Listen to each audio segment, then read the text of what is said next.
Welcome to Borderline Furniture. I'm Mara, and this is Project 46. This is for the Mirror Challenge, which is hosted by Crystal at the Crafty Creech and Jenna, Junk Princess Furniture Designs. In this challenge, I have to mimic a furniture piece that was created by one of the Flippin Bunch gals. So the piece I picked was the headboard bench, which was created by Lavon at Statement Designs. Unlike Lavon's design, I only have the headboard part of this bed and not the footboard, so I'll have to get a little bit creative with my design. I always do a thorough cleaning because I don't want to have any problems with paint adhesion. And then, of course, scuff sanding and hand sanding, which is my absolute favorite part. And then finally, of course, I'm going to remove all of the dust left over from the sanding. I'm using Bondo to fill all of the holes and the slots where the bed rails went.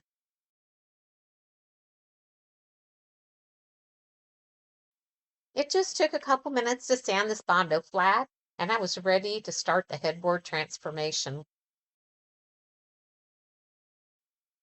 Since this headboard was a little plain Jane, I'm using Woody Bend to give it more interest. Ooh, and I'm also featuring this new tool that I got on Amazon. It cuts really well, and I've even used it for dowel, and it's great. And it comes with extra blades too. I'll link that in the description below. So I'm calling this round one, where I've heated up the pieces and got them roughly into the shape I want. Now I'm calling this round two, and this is where I'm going to glue down the pieces of wood you bend, but I'm going to heat them up in some areas where it just didn't quite conform. It's kind of like taking a second look and making sure that it's a little more precise. If you haven't worked with wood you bend before, you heat it up, and then as it cools, it rehardens. And I might mention that I'm a first-time user of Wood You Bend. This is my go-to Rust-Oleum spray primer. I've used other primers, but I keep coming back to this one. If there are any imperfections in the Bondo or the wood filler, the primer will really help that stand out. The primer fully dried, I'm going to go ahead and start painting. Creating this raised stencil effect was quite the process. I opted to cut my own stencil to achieve a faux leather look. The stencil material I used was very thick, requiring a triple cut on the highest setting of my silhouette.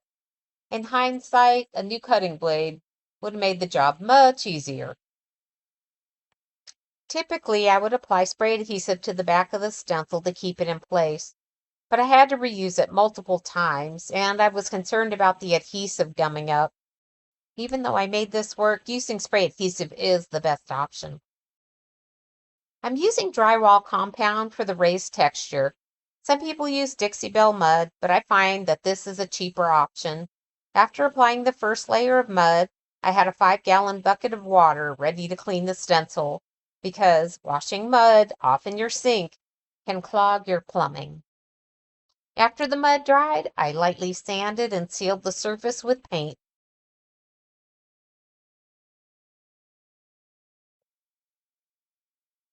I'm adding a very watered down layer of paint. This paint is called Pine Cone from Dixie Belle. I wish I could tell you this whole process went smoothly and I knew exactly where I was going from the very beginning, but that actually did not happen. You're looking at the second time that I've painted this and the second time around that I've added the stencil. So through all those trials and errors, I'm finally to the point where I think I've achieved this leather look.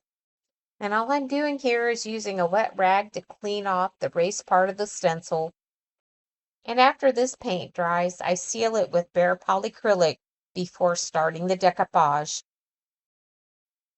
I'm speeding this section up to show the whole decoupage process. And yes, I'm doing all this work in my living room. It's springtime in North Texas, and we are experiencing weather extremes.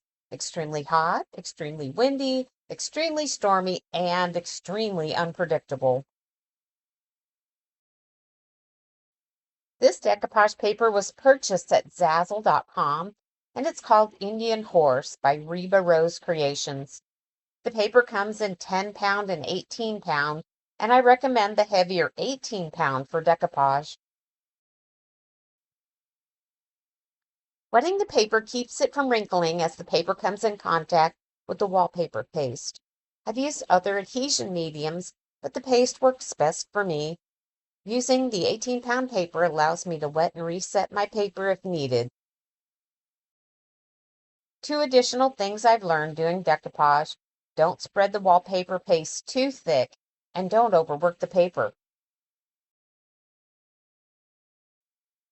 To create the bench frame, I'm using 2x4s and salvage table legs. It's always nice to get a little help from my BFF. We really should do more projects together. It's really fun. When using 2x4s for projects, I cut off the rounded edges for a clean look.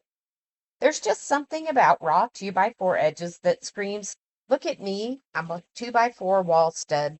Trust me on this one. Which sandpaper should I use? Paper or plastic? Well, I finally discovered why I was having so much trouble with my snagging applicator pads on the Denim and Diamonds dresser in Project 20. I'm going with sandpaper. I'll be using pocket screws to secure all of the bench frame pieces. Man, I'm so glad I had this large clamp to hold the side rail to the bench leg while I inserted the screws. I used a level to ensure that the side rails were plumb to the ground prior to installing the screws, and I cut support pieces to hold the front and the back rails while I clamped them in place. I had to use 2 clamps to span the length of the front. 3 support pieces were used for the center, and then that was it. Suddenly I had a really solid bench frame that I painted in the color Coffee Bean from Dixie Belle. 3 1-inch pine boards were glued together to make the bench seat. I should have planed these boards prior to gluing them to save time sanding. I started with 80 grit and worked up to 320 grit. Lightly marking with a pencil helps me see where I've sanded.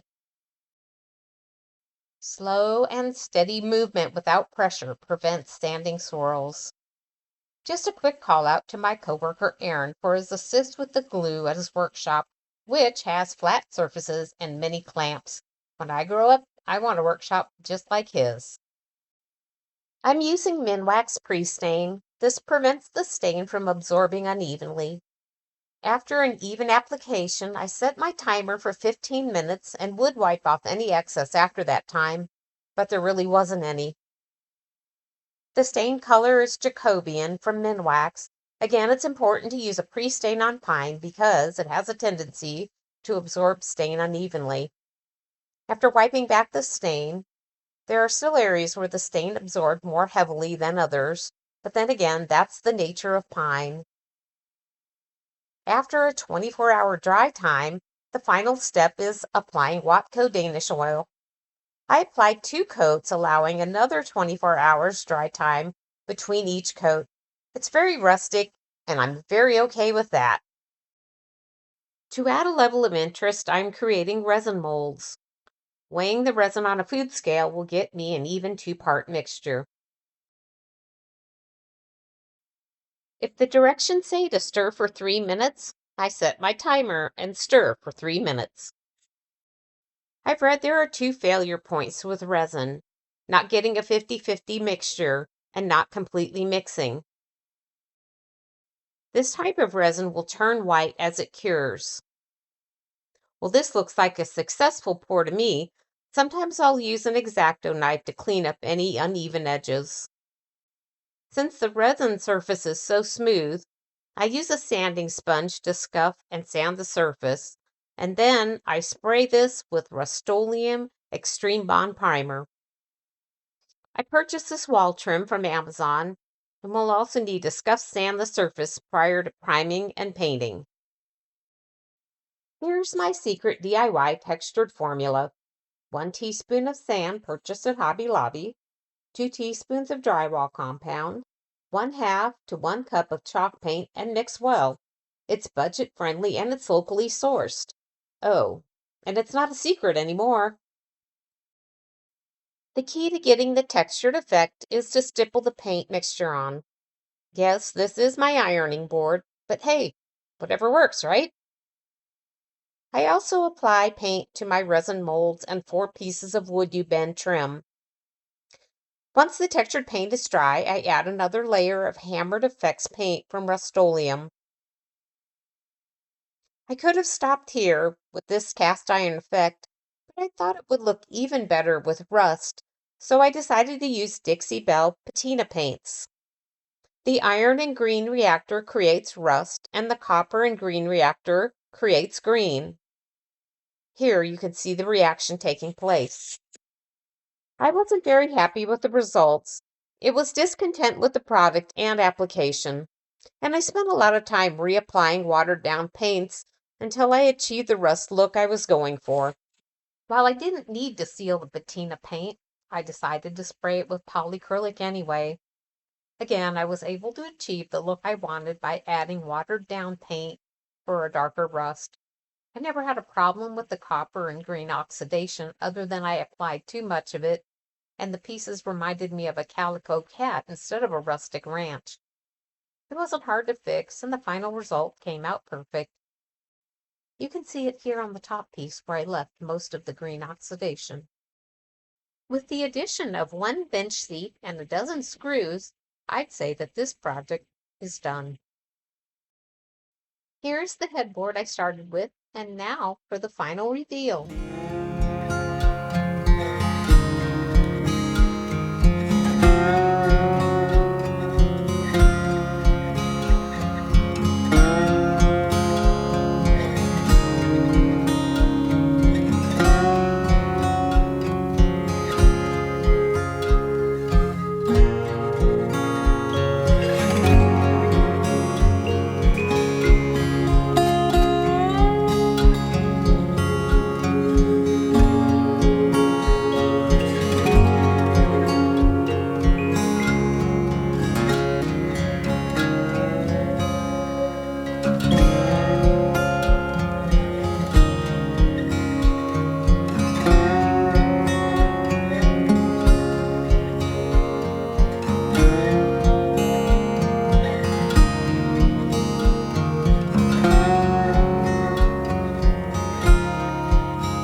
Thank you, Crystal and Jenna, for hosting this challenge.